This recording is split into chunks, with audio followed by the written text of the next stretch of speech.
Welcome to the Slop Farm. Enjoy the video. You start by getting the app and devices talking. Install the Google TV app and sign into the same Google account as the TV because authentication links your controls.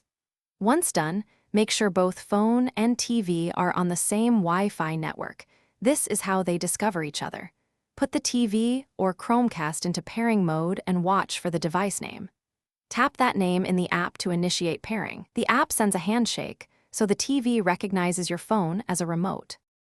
After tapping the device name, a pairing code appears. Accept it on both the TV and your phone to confirm trust.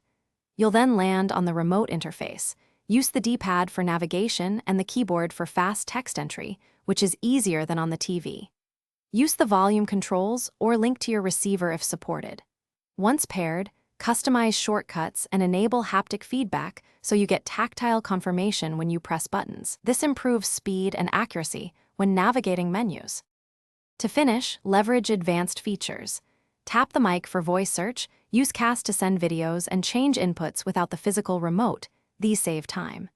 If the remote loses connection, repair by removing the TV from the app's device list and repeat the pairing flow. If problems persist, restart the app, your phone, or the TV. This clears temporary network or app state issues. One key troubleshooting tip: ensure both devices remain on the same Wi-Fi band, switching to. Thanks for watching. Consider subscribing if we helped you today.